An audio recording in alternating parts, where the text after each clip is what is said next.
بين الكثير من الألقاب والشخصيات هناك زعيم لا يمكن أن ينساه العرب. أهلا بكم في الحلقة التي أعتدنا لكم عن مهيب الركن صدام حسين. يعيش الشعب كجريمة ضد الإنسانية وفق المادة 12 أولا أليف بدلالة المادة 12 أولا ثانيا ثالثا رابعا من قانون المحكمة. القوي الكثير الدفع والصدد، تختصر تلك الألقاب في اسمه وشخصيته. هو الرئيس العراقي الراحل صدام حسين. واجه إسرائيل وأمريكا، وأول قائد عربي يكون في صدام مع دولة غربية. لقب بالديكتاتور رغم أنه كان محبوبا على المستوى العربي، وكان شوكة في حلق الكثير من الدول الأجنبية حتى أعدموه تلفيقا. ونطق الشهادتين أثناء تنفيذ الحكم عليه، وقال أخيرا: يعيش الشعب، تعيش الأمة، يسقط الغزاة، يسقط العملاء، الله أكبر. والآن صدام حسين من أكثر الزعماء العرب إثارة للجدل. جمعت لكم قناة ركن المعرفة أبرز الحقائق التي عرفت عنه. طلعوا الأمريكان فلا تقدر لا أنت ولا أبوك يجيبني إلى مكان مثل هذا.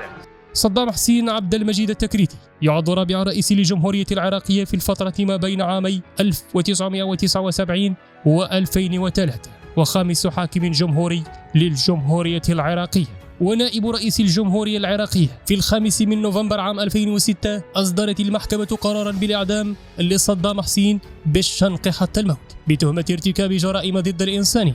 ونفذت المحكمة في 30 من ديسمبر عام 2006 والسلطات الأمريكية حكم الإعدام فجر أول أيام عيد الأضحى. وتمت عملية الإعدام في مقر الشعبة الخامسة في منطقة الكاظمية. يكون أول رئيس ينطق الشهادة عند وفاته على الهواء مباشرة وهو يعدم شنقا. ووصف المحللون محاكمته بأنها تلحق العار بالعرب، بأن يعدم رئيس عربي في صباح أول أيام عيد الأضحى وعلى يد الأمريكان.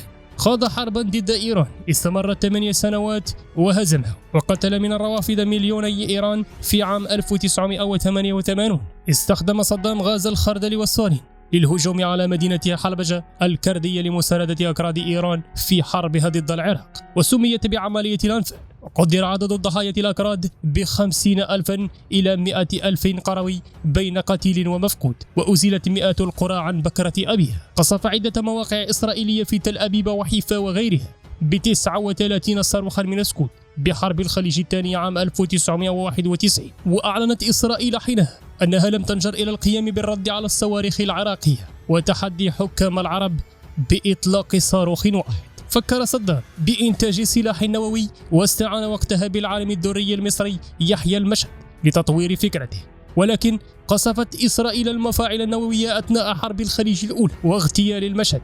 وبررت إسرائيل التي كان ملاحم بكين رئيس وزرائها آنذاك بررت قصف المفاعل بأن العراق كان يطور أسلحة نووية، لكن القصف أدين حينئذ على نطاق واسع حتى من قبل الحليف التقليدي الإسرائيلي، أي الولايات المتحدة التي دعمت قرارا للأمم المتحدة بتوبيخ إسرائيل. يعد صدام حسين أول قائد عسكري يدخل في حرب قوية ضد أكثر من 30 دولة، وهو بنفسه يقاتل فيها وجيشه.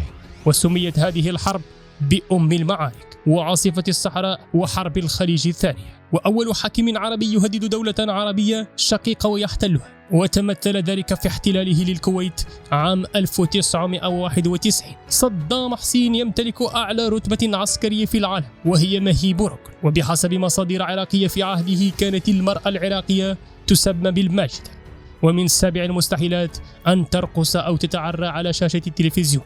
فتح صدام حسين باب مشاركة المرأة في الجيش، لكنه اشترط عليها شرطين 2: أن يكون لباسها ساترا محتشما، وأن تضع الحجاب الشرعي على رأسها. قال ملك المغرب الراحل الحسن الثاني عندما كان يتكلم صدام حسين: كنا صامتين كأن فوق رؤوسنا الطير. قيل أن الوزراء في الحكومة كانوا لا يستطيعون سرقة دينار واحد لخوفهم من العقاب الشديد، ولكون زميلهم ووزير المالية السابق في سنة 1982 سرق من خزينة الدولة مبلغا لا يتجاوز 5,000 دينارا. فلما علم عنه صدام وعاقبه بأن تقطع إحدى كليتيه وتباع، والمبلغ يرد إلى خزينة الدولة، وبعد قطع إحدى كليتيه يرجع مرة أخرى كوزير، وإذا سرق تقطع كليته الأخرى يرجع مرة أخرى كوزير، وإذا سرق تقطع كليته الأخرى.